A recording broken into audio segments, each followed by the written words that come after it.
Hello, I'm Paul Wilkinson and we're filming from my Kathmandu home where I've been making documentaries on shamanism and on Nepali culture for about the last 7 years.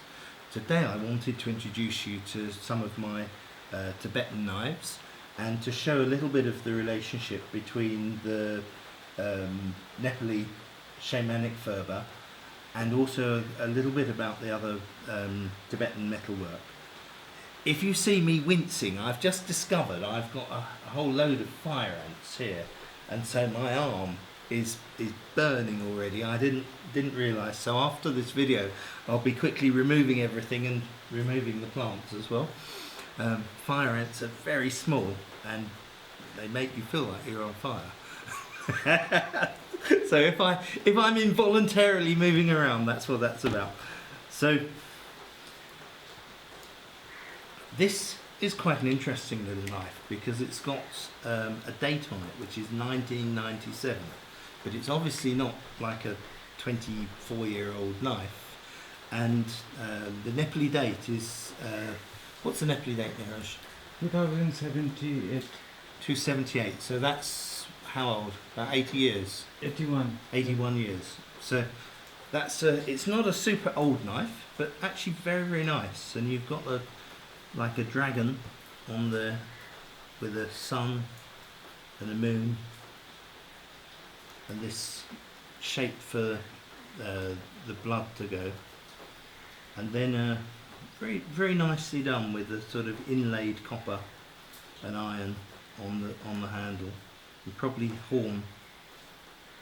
Really beautifully decorated, little bits of coral and precious stones in the handle, very nicely weighted, quite a useful knife. And then in a lovely copper and bronze scabbard.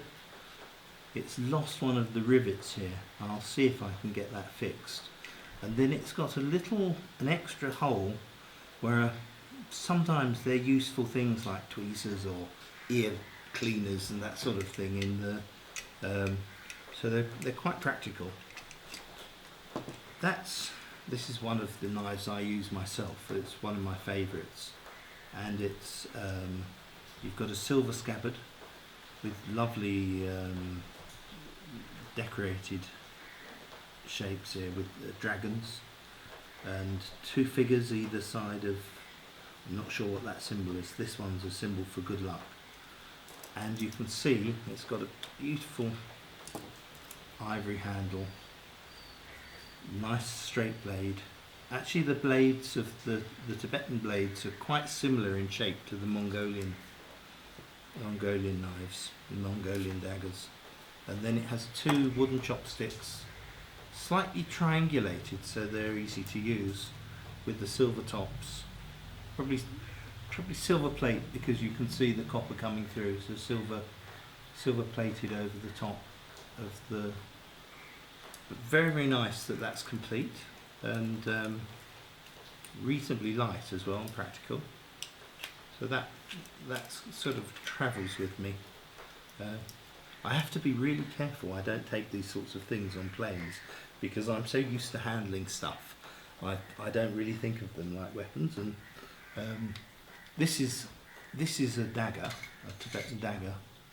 So you can see by the size and shape.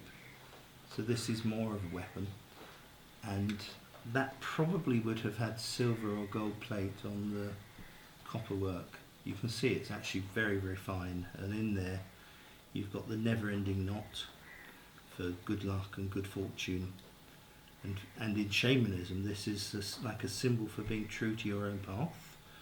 And then the conch, a lotus,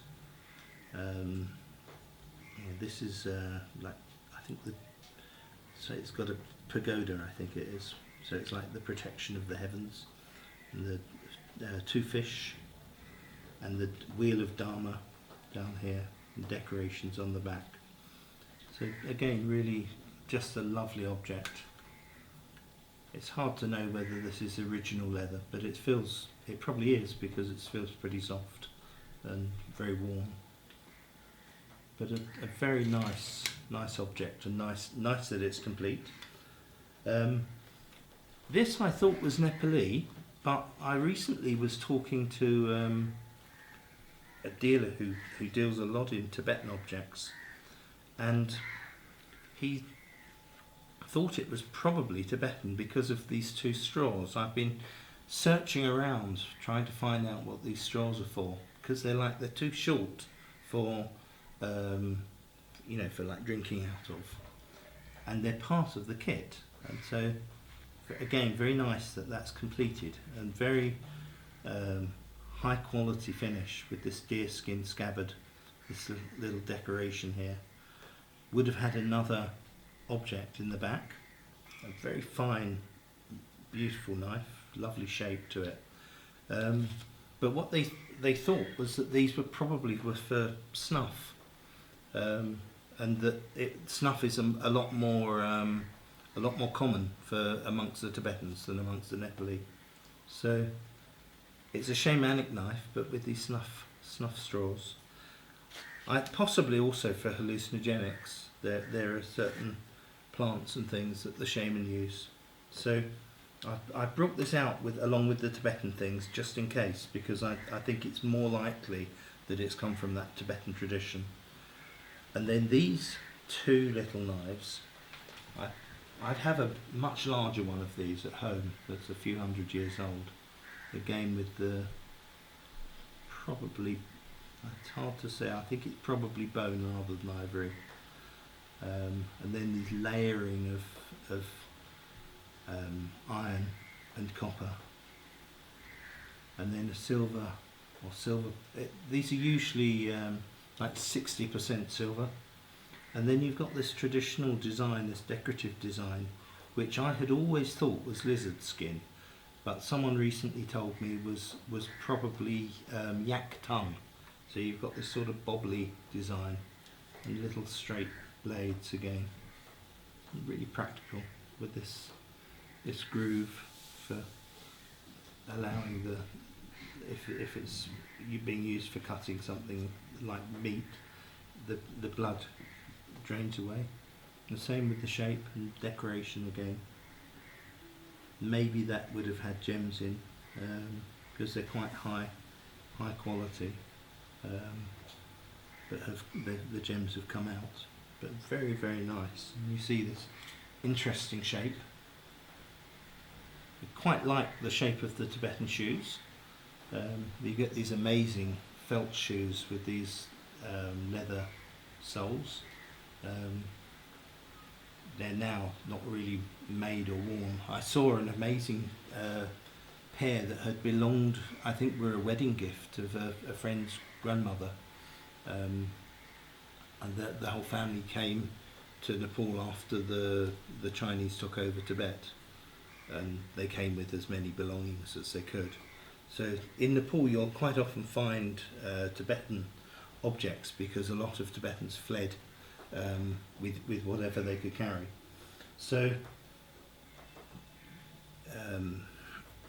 this is a Tibetan short sword. I've shown this before in other videos, with this beautiful floral decoration in the silver work, and a yak horn handle,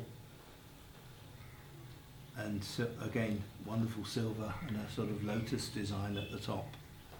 Very nicely weighted. With this though, I have to be a little careful pulling out. The blade, although the blade is old, maybe 100 years or so old, the actual knife is a few hundred years old, and the blade has been replaced. You can see with this, and also it should have a groove up here. And I've got one other one of these in perfect condition in England, and the weighting is slightly heavier on the end, but I use this for meditation practice, where you imagine you're facing an enemy, like maybe you're facing a massive tiger or something about to jump, and you have to bring all your attention into the present moment. So it's a very, very good way of drawing the energy. I'll leave that out a bit. This also little Tibetan hunting dagger. It's been a little bit worn on here, so you've got silver again, or a silver alloy, probably sort of 60% silver, and then a dragon in brass or bronze. This is really nice.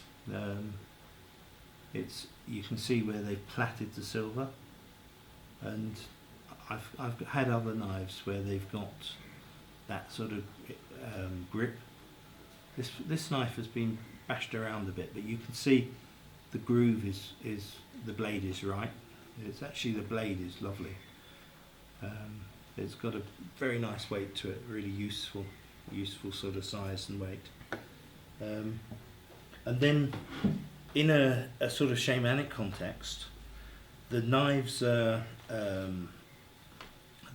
used ritually for cleansing, for cutting away, for working around the etheric body, for stabbing down into the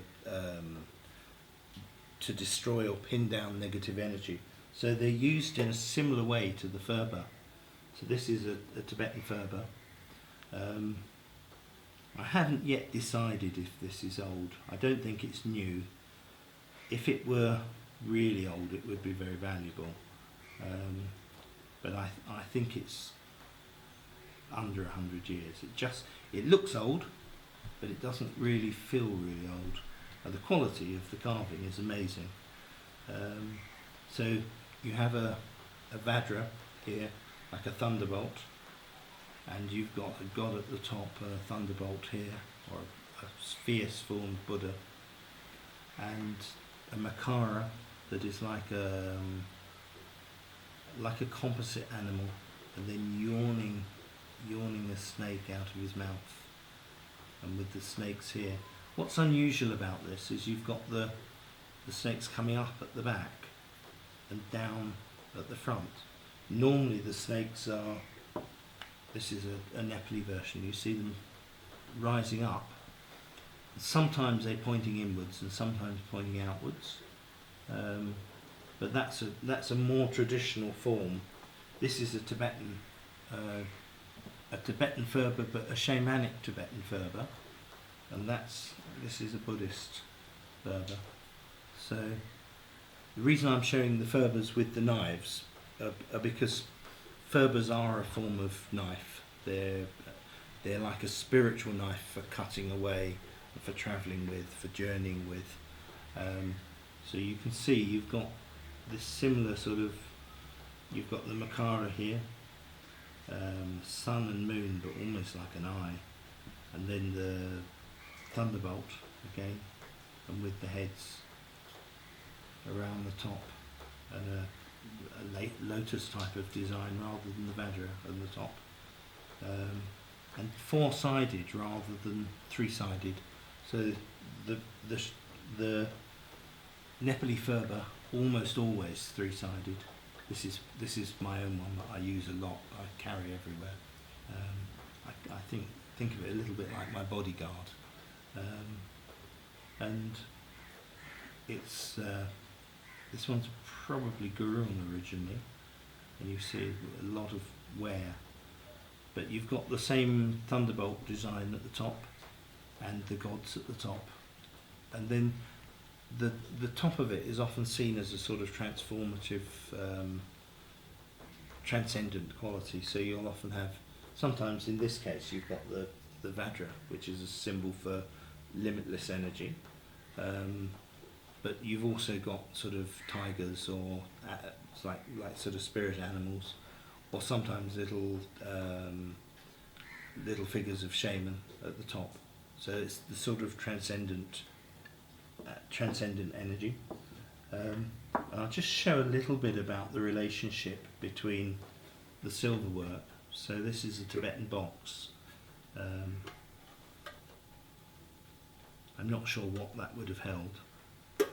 It's very nice, useful sort of size in silver. So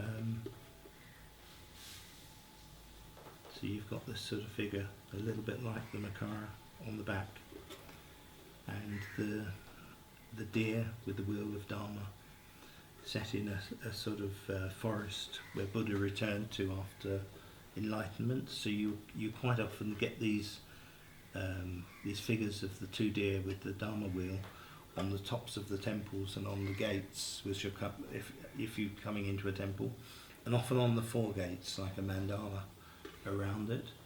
So you have a lotus here, and surrounded all these Tibetan symbols of good luck and good fortune all around. Really nice. But you can see, the reason I got this out was so you can see the sort of the parallel type of workmanship in the copper work, with this very sort of chiseling into it, hammering into it, and then I put this. This is a Tibetan temple oil vessel. It's quite heavy, made of copper, with these moon designs all around. But you can see the traces of gold leaf, which are covering it, and this very, very fine sort of hammer marks. And so you can see the sort of the relationship between that same sort of stylistic designs. It's very nice when you start collecting things. You get the feel for the designs of stuff, the feel of the culture, and there's a whole language in these patterns and in these designs, and you can just feel the refined quality of refined thought and culture and feeling in the Tibetan artifacts. And they're particularly beautiful. They always have a type of calmness about them that you don't see so much in some of the other cultures. So I hope you found that interesting and useful, and I'll see you at the next one. Thank you.